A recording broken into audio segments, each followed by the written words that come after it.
नमस्कार, hello and welcome to CEC online lectures. आज मैं आपसे बात करूंगी एजुकेशन बीट के बारे में। हम सभी जानते हैं कि शिक्षा हम सबकी जिंदगी का एक अहम हिस्सा है और एक शिक्षित समाज ही एक सफल समाज की परिकल्पना कर सकता है। लेकिन एक बीट के तौर पर एजुकेशन बीट क्यों जरूरी है, इसके लिए क्या जानना जरूरी है, आज बात इस पर होगी। Education defines the lives of people living in a community. Education is not limited to the classroom as it takes place everywhere and anywhere. Holding such a crucial part in the lives of the people, education is one of the most important news beats in journalism. पत्रकारिता में crime beat, health beat, defence beat ऐसी बहुत सी beats हो सकती हैं। उसी तरह education beat एक ज़रूरी बीट है। इस बीच को कवर करते हुए सबसे पहले ध्यान में ये रखना है कि इसका मतलब एक बड़ा दायरा है। प्राइमरी स्कूल से लेकर सीनियर सेकेंडरी स्कूल तक, यूनिवर्सिटी तक, हायर एजुकेशन तक, ये सभी एजुकेशन बीट के दायरे में आते हैं और इसमें तमाम वो बातें आती हैं जो कहीं भी किसी भी दौर में शिक्षा से जुड़ी हुई हैं। इस पर मैं आपसे बहुत विस्तार से बात करूंगी, लेकिन सबसे पहले ये जानते हैं कि शिक्षा के तौर पर भारत ने अब तक कितना लंबा सफर तय किया है। एजुकेशन बीट को कवर करने वाले जर्नलिस्ट और तमाम स्टूडेंट्स के लिए जानना ज़रूरी है कि भारत ने आज़ादी के बाद से लेकर अब तक एक बड़ा लंबा सफ़र तय किया है साक्षरता के स्तर को पाने में। आप इस स्लाइड को देखेंगे तो आपको इसका अंदाज़ा होगा। भारत में आज़ादी के समय 1947 में लिटरेसी का स्तर 12% था और अब हम 74.0% के स्तर तक पहुंच चुके हैं। इसका मतलब हमने अशिक्षित भारत को साक्षर बनाने में एक लंबी उड़ान भरी है। The Ministry of Home Affairs conducts a census every 10 years in India, while the female literacy rate in India as per census 2001 was 53.7%. Census 2011 recorded it at 65.5%. According to the last census, which was conducted in 2011, the literacy rates of the top and bottom of 5 states are as follows. अब आप इस slide को भी देखिए। भारत में इतने सालों में कौन से ऐसे राज्य हैं जो टॉप 5 स्टेट्स हैं साक्षरता के स्तर पर, और ऐसे कौन से 5 राज्य हैं जो कि साक्षरता के उस विकास के स्तर तक पहुंचने में अभी थोड़े पिछड़े हुए हैं। केरला सबसे आगे है साक्षरता की दर को पाने में। आप इस आंकड़े को देखिए और मैं चाहूंगी कि इस पर आप विचार कीजिए, मनन कीजिए और देखिए कि किस तरह की सरकारी पॉलिसीज को समय समय पर अपनाया गया है और कैसे किन बहुत सारी तकलीफों के बीच साक्षरता के स्तर को सुधारने पर काम किया गया। एजुकेशन बीट करने वाले एक पत्रकार के लिए ये चीज़ बड़ी दिलचस्प हो सकती है कि कैसे साक्षरता का स्तर 1947 में एक गिरावट पर था और पिछले इतने सालों में उस स्तर को बढ़ाने के लिए लोगों की तरफ से, समाज की तरफ से भी एक बड़ी भागीदारी की गई है। According to the publication Educational Statistics at a Glance by the Ministry of Human Resource Development and the Department of School Education and Literacy, these are the latest statistics available on Indian education. आप इस slide को भी देखिए। ये slide आपको और ये सारे आंकड़े आपको मिनिस्ट्री ऑफ एचआरडी की वेबसाइट पर आसानी से उपलब्ध हो जाएंगे। आप इनको भी, इन आंकड़ों के को गौर से देखिए और आप समझिए कि आज हम जहाँ पर हैं वहाँ तक पहुँचना इतना आसान नहीं था। Ministry of Human Resource Development has been conducting an annual web-based All India survey on higher education since 2010-11. Their key findings according to the report of 2018 are, अब इसे आप देखिए 2018-19 की की फाइंडिंग्स क्या हैं। Survey covers all institutions of higher education in the country registered as AISHE code in AISCG portal. Institutions are categorized in 3 broad categories: university, college and stand-alone institutions. अब अगर आपसे मैं अचानक पूछूं कि भारत में कितने विश्वविद्यालय हैं तो शायद आप नहीं जानते होंगे। कितने स्कूल हैं और हम एजुकेशन के स्तर पर कितने बड़ी संस्थाओं का निर्माण कर चुके हैं। हो सकता है आपको तुरंत इसका अंदाजा ना हो, आपको याद ना हो, लेकिन एक पत्रकार को जो इस बीच को कवर करता है उसके लिए तमाम आंकड़े टिप्स पर होने चाहिए। आप इन स्लाइड्स को देखिए और अपने मानस में इसे रखिए कि हम आज कहाँ पर हैं। There are 993 यूनिवर्सिटीज, करीब 40,000 कॉलेजेस हैं और करीब 10,725 स्टैंड अलोन इंस्टीट्यूशंस हैं। में कुछ ऐसे संस्थान भी हैं जो कि एफिलिएटेड कॉलेजेस हैं। इसके अलावा करीब 400 यूनिवर्सिटीज़ हैं जो कि प्राइवेटली मैनेज्ड हैं और 400 ऐसी यूनिवर्सिटीज़ भी हैं जो कि ग्रामीण इलाकों में बनी हुई हैं। Top 8 states in terms of highest number of colleges in India are Uttar Pradesh, Maharashtra, Karnataka, Rajasthan, Haryana, Tamil Nadu, Gujarat और मध्य प्रदेश। इसमें यह भी बात है कि उत्तर प्रदेश क्योंकि भारत का सबसे बड़ा राज्य है और सबसे ज़्यादा जनसंख्या वाला राज्य है, तो ये स्वाभाविक तौर पर ज़रूरी भी था कि यहाँ पर सबसे ज़्यादा यूनिवर्सिटीज़ हों। तो इस आंकड़े से आपको एक अंदाज़ा हुआ कि भारत में ऐसे कौन से राज्य हैं जिनमें सबसे ज़्यादा विश्वविद्यालय हैं। इसी तरह 60.53 colleges are located in rural India. 11.04 colleges are exclusively for females.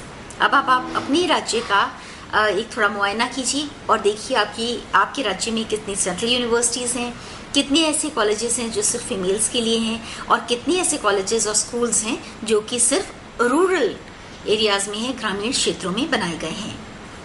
Only 2.5% colleges run PhD programs and 34.9% colleges run postgraduate level programs.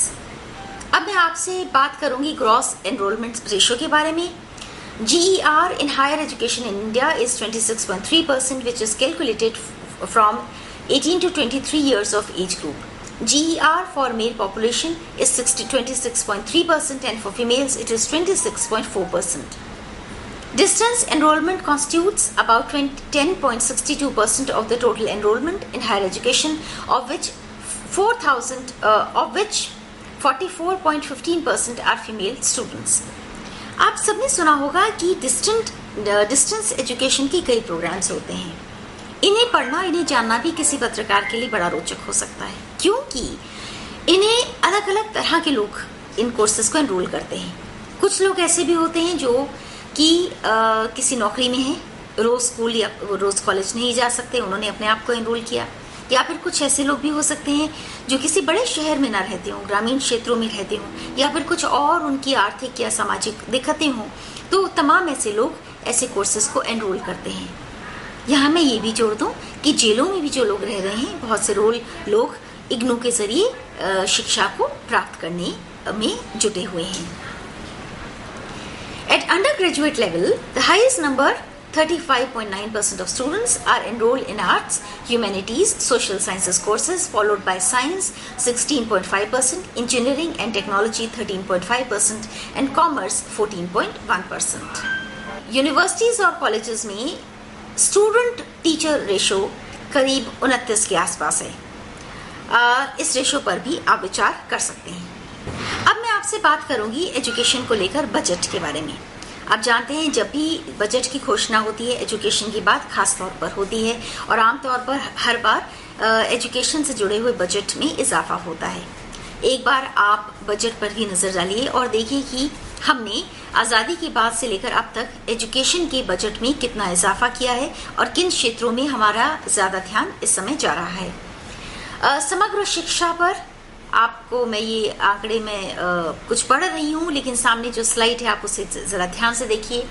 समग्र Shiksha, national programme of mid day meal in schools, scheme for providing education to madrasas and minorities, adult education, appointment of language teachers.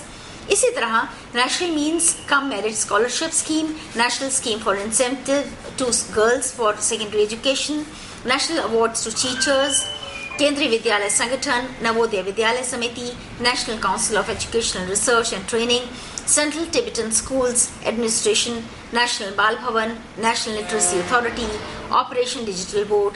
ऐसे तमाम बहुत सारे संस्थाएं हैं जिनको भारत सरकार budget देती है ताकि वे लगातार विकास की तरफ बढ़ते रहें। यहाँ मिड डे मील के बारे में हम बात करना चाहेंगे। आप सबने इसके बारे में बहुत सुना होगा।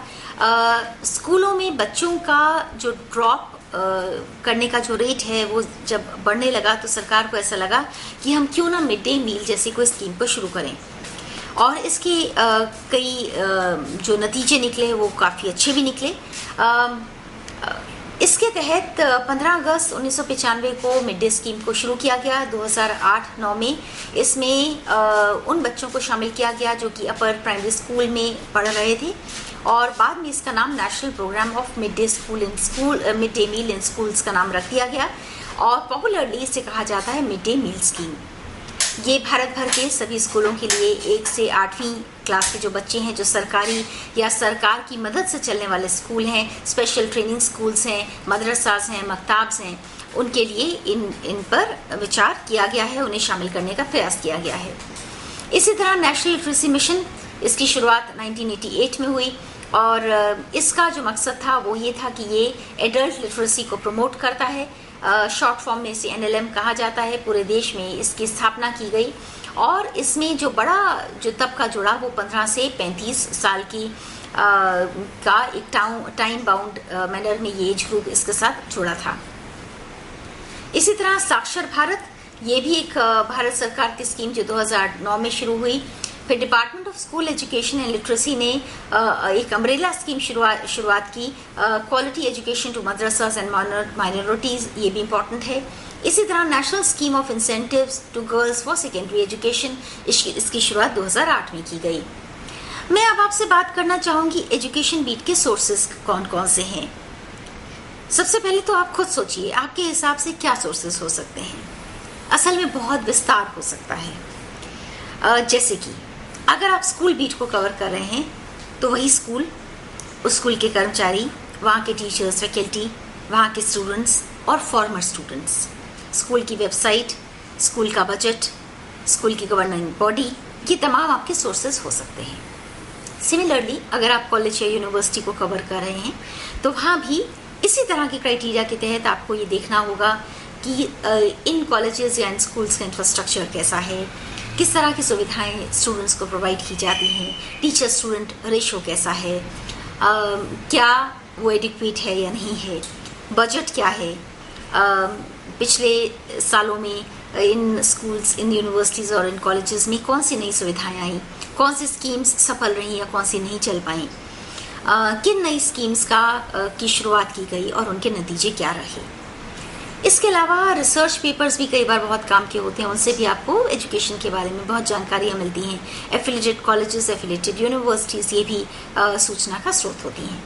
इसके अलावा एजुकेशन के डिपार्टमेंट, मिनिस्ट्री ऑफ HRD, उससे जुड़े हुए तमाम ऐसी यूनिट्स जो एजुकेशन के अलग अलग हिस्सों को देख रही हैं, जैसे कि CBSE, NCERT, कौन सी किताबें छप रही हैं, किस तरह की छप रही हैं, एग्ज़ाम का समय आ रहा है तो एग्ज़ाम कब होंगे, क्या इस बार एग्ज़ाम्स में किसी तरह का कोई परिवर्तन होगा। इसी तरह कुछ चीज़ें पूरे साल होती हैं, जैसे कि सिलेबस की अपडेशन के बारे में आप सोच सकते हैं, वो बीट का एक हिस्सा होगा। NCERT जिस तरह की किताबें छाप रही है उनमें क्या परिवर्तन हुए, ये किताबें, इनमें क्या, किस तरह से इनका कॉस्टिंग क्या है, ये किताबें क्या सभी स्कूल्स तक, कभी सभी स्टूडेंट्स तक पहुंच पाती हैं, नहीं पहुंच पाती। इसी तरह प्राइवेट स्कूल्स भी आपके लिए सोर्स हैं इंफॉर्मेशन का, वहाँ की फीस, वहाँ का इंफ्रास्ट्रक्चर, स्टूडेंट्स को दी जाने वाली सुविधाएं, टीचर स्टूडेंट रेशो, वैसे ही यहाँ भी इम्पोर्टेंट होगा। इसी तरह कॉलेज यूनिवर्सिटीज़ की न्यूज़ लेटर्स, क्या उन्हें रेगुलरली छापा जा रहा है, उनमें किस तरह की सूचनाएं हैं, इनकी वेबसाइट्स में कौन सी बातें कही गई हैं, और डिस्टेंट मोड पर क्या एजुकेशन को लेकर कुछ प्रोग्राम्स हो रहे हैं। इसी तरह आजकल ऑनलाइन एजुकेशन की बात हो रही है, तो क्या स्कूल्स और कॉलेजेस के पास उस तरह की सुविधाएं हैं, वो अपने स्टूडेंट्स के साथ कैसे जुड़ पा रहे हैं, इस पर भी एक एजुकेशन बीट का जर्नलिस्ट विचार कर सकता है और अपनी स्टोरीज लिख सकता है। इसके अलावा UGC जैसी बड़ी संस्था, उनका रोल, किस तरह की स्कॉलरशिप्स, किस तरह के फेलोशिप्स, प्रोग्राम्स, कई अलग इंस्टीट्यूशंस जो इसी तरह से जुड़े हैं एजुकेशन के साथ, जैसे ICSSR, उनका क्या रोल है रिसर्च को लेकर, ये भी शोध का आपका विषय हो सकता है। सिमिलरली स्कूल्स, कॉलेजेस, यूनिवर्सिटीज़ में जो स्टूडेंट्स पढ़ रहे हैं, उनके पेरेंट्स, वो भी आपको फीडबैक दे सकते हैं, जानकारी में इजाफा कर सकते हैं। स्कूल्स में की अगर हम बात करें तो जैसे कई बार पेरेंट टीचर्स मीटिंग होती हैं, वो एसोसिएशंस में क्या डिसीजन होता है, स्पोर्ट्स को लेकर किस तरह की सुविधाएं हैं, एक्स्ट्रा करिकुलर एक्टिविटीज़ होती हैं कि नहीं, रेगुलरली हो रही हैं कि नहीं, स्कूलों में होने वाली छुट्टियां, कॉलेज में होने वाली छुट्टियां, इसी तरह और भी बहुत सारी चीज़ें, जैसे टीचर्स से अगर आप लिंक्ड बात कर रहे हैं, उनके पेंशन को लेकर बात हो सकती है, बाकी सुविधाओं के बारे में, मेडिकल फैसिलिटीज़ के बारे में। जो स्टूडेंट स्कूलों में, कॉलेजेस में, यूनिवर्सिटीज़ में आ रहे हैं, जो स्पेशली एबल स्टूडेंट्स हैं उनके लिए किस तरह की सुविधाएं हैं, क्या स्टूडेंट्स वेब पोर्टल के ज़रिए अपने आप को जोड़ पाते हैं, क्या उन्हें तमाम वो जानकारियाँ मिल पाती हैं जो ज़रूरी हैं। उसी तरह कुछ ऐसी स्टोरीज होती हैं जो या तो पेरेनियल होती हैं या सीजनल होती हैं। कुछ के बारे में हम बात उस मौसम में करते हैं, जैसे एडमिशन का सब समय आएगा तो वो एडमिशन के मौसम से जुड़ी हुई खबर हर पत्रकार के लिए बहुत ज़रूरी है। जैसे कि एडमिशन के समय में कौन कौन से कोर्सेज कॉलेजेस और यूनिवर्सिटीज़ ऑफर कर रही हैं, क्या इस बार कोई इजाफा हुआ है या कोई परिवर्तन हुआ है, फीस क्या है, कितने स्टूडेंट्स होंगे, क्या सुविधाएं कॉलेज यूनिवर्सिटी दे रहा है, किस तरह से एडमिशन का प्रोसेस होगा, एडमिशन कब से शुरू होगी, कट ऑफ क्या होगा। ये सब भाई ऐसी बातें हैं जिसे लेकर पेरेंट्स और स्टूडेंट्स में काफ़ी चिंता रहती है।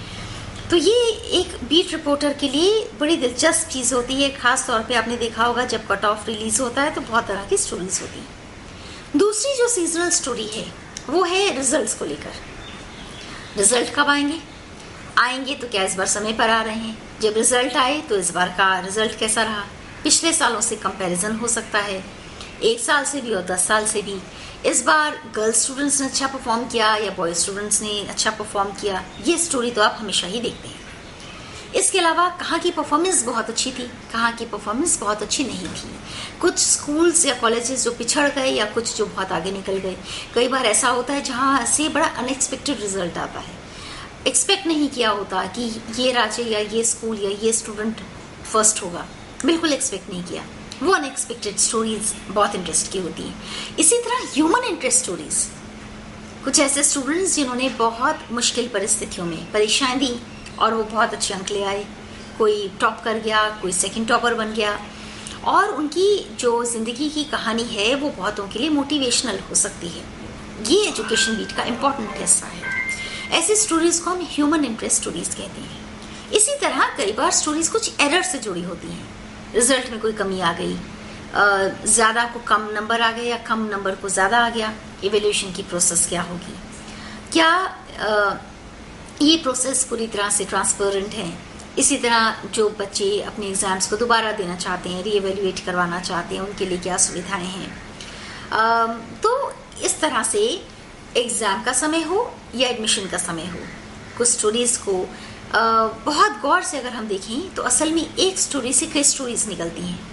एक अम्ब्रेला है और उसके साथ बहुत सारी साइड स्टोरीज निकल रही हैं।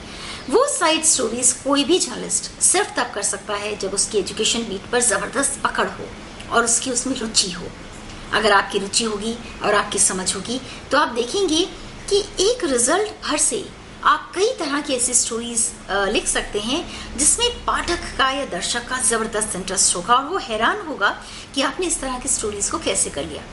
जैसे कि किसी गांव के कई बच्चे एक साथ अगर बहुत अच्छे अंक लेकर आते हैं और आप उस गांव में जाकर वो स्टोरी करते हैं और ये बताते हैं कि इन टीचर्स की वजह से इन स्टूडेंट्स का रिजल्ट इतना अच्छा आया है, तो सोचिए कि बाकी गाँव में जो बच्चे हैं वो कितना अपने आप को मोटिवेटेड फील करेंगे। तो एक जो जर्नलिस्ट है उसकी जिम्मेदारी ये भी है कि वो सही समय पर सही तरह की स्टोरीज की खोजबीन करे। इसी तरह पॉलिसी रिलेटेड स्टोरीज, फंड्स से जुड़ी हुई स्टोरीज, कितना एलोकेशन ऑफ फंड था, कि वो फंड पूरी तरह यूज़ हुआ, स्कूल्स कॉलेज की लाइब्रेरी में कितनी किताबें हैं, क्या वो किताबें अपडेट हुई, पिछली बार कब अपडेट हुई थी, क्या किताबें सफिशिएंट हैं, किताबें कहाँ से किन सोर्सेज से आती हैं, क्या डोनेट की जाती हैं। ये भी अपने आप में एक रोचक विषय हो सकता है। इसी तरह एडल्ट एजुकेशन, इस पर हम बहुत कम बात करते हैं और ये भी एक ज़रूरी सेक्टर है। कितने लोगों ने एनरोल किया, कहाँ से किया, किन राज्यों से, किन प्रदेशों से, किन के रिजल्ट्स बहुत अच्छे आए, कितना ड्रॉप आउट हुआ, कहाँ के रिजल्ट्स जो बहुत अच्छे आए हैं उसकी क्या वजह हैं, कौन से कोर्सेज ऐसे स्टूडेंट्स ज़्यादा कर रहे हैं, ह्यूमैनिटीज़ ज़्यादा चलन में है, साइंस रिलेटेड कौन से प्रोग्राम ज़्यादा चलन में हैं, किस भाषा के कोर्सेज ज़्यादा हो रहे हैं, क्या इनको लेकर एडुक्वेट सिलेबस सोर्सेज हमारे पास हैं, क्या उसे रिलेटेड रीडिंग मटेरियल उन स्टूडेंट्स को मिल पाता है, ये भी आप ध्यान से देख सकते हैं। अब ये है कि आप अगर क्राइम बीट कवर कर रहे हैं तो आपको क्या क्या करना है। पहली बात तो ये कि आपकी सिक्स सेंस स्ट्रांग होनी चाहिए। आपको ये मालूम होनी चाहिए कि कौन कौन सी बातें, कौन से ऐसे सेक्टर्स हैं जो स्टोरी के लायक हैं। नंबर 2, अगर कुछ होता है तो तुरंत आपको एक्ट करना है। आपको मालूम है कल रिजल्ट आने वाला है, तो आपको तुरंत उस पर स्टोरीज करनी है। कुछ चीजें अचानक होती हैं, तब भी आपको तुरंत एक्ट करते हुए उन पर स्टोरीज को बनाना है, करना है, और पूरी तरह से फैक्चुअली करेक्ट स्टोरीज को, वेरीफाइड स्टोरीज को ही करना है, ताकि स्टोरी पूरी तरह से एथिकल हो और उसमें किसी भी तरह की कोई समस्या ना हो। अब स्टोरीज कैसी होंगी, उसके लिए एक खास बात यह भी है कि आपके इंटरव्यू स्किल्स बहुत स्ट्रांग हों। जैसे पत्रकार को ये पता हो कौन सा सवाल करना है, कितने सवाल करने हैं, सवालों से आप किस तरह के जवाबों की अपेक्षा कर रहे हैं। जवाब पूरा नहीं मिला तो आप दोबारा सवाल करेंगे, तीसरा सवाल करेंगे, और आप जब तक आपकी जिज्ञासा पूरी तरह शांत नहीं हो जाती, जब तक आपको लगता नहीं कि पाठक के तमाम सवालों के जवाब मिल गए हैं, तब तक आपको सवालों को करना ही है। तो इंटरव्यूइंग स्किल्स का बहुत स्ट्रांग होना किसी भी जर्नलिस्ट के लिए बहुत जरूरी है। इसी तरह आंकड़ों को पढ़ना, समझना, स्टैटिस्टिक्स की डिटेल को जानना जरूरी है। मिनिस्ट्री ऑफ एचआरडी की अगर आप साइट देख रहे हैं, आप बजट को पढ़ रहे हैं, यूनिवर्सिटी, कॉलेज, स्कूल को देख रहे हैं, तो बजट को कैसे पढ़ना है इसकी जानकारी आपको होनी चाहिए। इसी तरह अगर आप पेरेंट्स या बच्चों से बात कर रहे हैं तो आपको सेंसिटिवली सवाल पूछना है। आपको उनसे ये जानने की कोशिश करनी है, जो आप भी आपकी स्टोरी है उसके मुताबिक बच्चे से आप ऐसी सवाल ही पूछेंगे जो बच्चे को समझ में आ सके। लेकिन मैं यहाँ दोबारा से इस बात को कहूँगी कि जो भी आपको बताया जाए उसे वेरीफाई करके उसके आधार पर ही आप अपनी स्टोरी को लिखेंगे। इसी तरह से आपको ये भी जानकारी होनी चाहिए कि अगर कोई स्टोरी आपको फॉलो अप करनी है तो कैसे करेंगे। जैसे आपने किसी कॉलेज के बारे में या किसी स्कूल के बारे में स्टोरी की कि पिछले साल आपने कहा था कि यहाँ पर ये एक बड़ा प्लेग्राउंड खुलने वाला है, और आपने वो स्टोरी की। आपकी जिम्मेदारी बनती है कि उसके बाद आप इसे चेक करेंगे वो प्लेग्राउंड शुरू हुआ या नहीं हुआ। सपोज आपने इसी तरह एक स्टोरी की कि स्कूल में एक लाइब्रेरी खुलने वाली है इस डेट को, और आपने वो स्टोरी कर दी। आपको उसके बाद फिर ये चेक करना होगा, वेरीफाई करना होगा वो लाइब्रेरी खुली या नहीं खुली, उसका इस्तेमाल हो भी पा रहा है या नहीं हो पा रहा। फॉलो अप स्टोरीज भी किसी भी पत्रकार के लिए जरूरी होती हैं। फिर आपको ये जानना होगा कि सबसे इंपॉर्टेंट स्टेक होल्डर्स आपकी किसी भी स्टोरी में कौन है, आप किसके लिए स्टोरी कर रहे हैं, और आप अपनी स्टोरी के जरिए आप कहना क्या चाहते हैं। आपकी स्टोरी पब्लिक अवेयरनेस की है तो आपकी स्टोरी में वैसा पुट जरूर होना चाहिए जिससे पब्लिक को अवेयरनेस मिले। आप अगर ये कह रहे हैं कि इस डेट से एडमिशन स्टार्ट होंगी और आप अवेयर करना चाह रहे हैं कि अब इस तरह से ऑनलाइन फॉर्म्स को भरा जा सकता है, इस बार ये कोर्सेज हैं, ये लास्ट डेट्स हैं, तो सारी इन्फॉर्मेशन बहुत साफ साफ तरीके से हो, वो कॉम्प्लिकेटेड ना हो, जो भी उसे पढ़े उसे तुरंत वो बात समझ में आ जाए। टेक्निकल टर्म्स अगर आप यूज कर रहे हैं, उसके एब्रिविएशंस यूज कर रहे हैं, तो उसको भी आपको फुल फॉर्म में क्लियरली दिखना चाहिए। और ये कोशिश करनी चाहिए कि बेवजह कटाक्ष कतई ना हो, बेवजह टिप्पणी बिल्कुल ना हो। आप वही लिखें जो सही है, और वो लिखें जिससे कि आप पब्लिक की मदद कर रहे हो। आप जन सेवा के लिहाज से स्टोरी अगर कर रहे हैं तो वो जन सेवा के उस उद्देश्य को जरूर पूरा करती हो। अंत में जो मैं बात को कहना चाहूंगी, इस बात को ध्यान में रखिए, एजुकेशन बीट सिर्फ बच्चों के लिए उससे ही जुड़ी नहीं है, इसमें बच्चे भी हैं, युवा भी हैं और प्रौढ़ भी हैं। ये सभी मिलकर एजुकेशन का हिस्सा बनते हैं। बच्चों के साथ बच्चों पर अगर आप एजुकेशन बीट पर स्टोरी कर रहे हैं, उसका दायरा उससे जुड़ा हुआ हो और उसके बारे में आपको पूरी तरह से पुख्ता जानकारियां हों।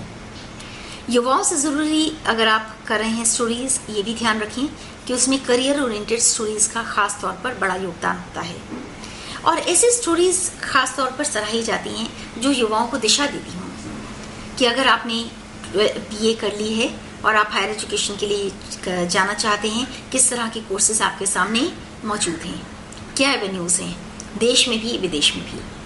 प्रौढ़ शिक्षा में इसी तरह से ये बात ध्यान में रखनी होगी कि जो लोग उम्र के इस पड़ाव में पढ़ाई कर रहे हैं उनके अपने कुछ सपने होंगे, उस लिहाज से आपको उनका भी मार्गदर्शन करना है और उनको भी मदद करनी है। दूसरी ज़रूरी बात यह है कि इस बीट की जो खासियत है वो ये है कि ह्यूमन इंटरेस्ट इसका एक बहुत बड़ा केंद्र है, क्योंकि इसके साथ लोगों की इमोशंस और लोगों की पूरी जिंदगी की नींव जुड़ी है।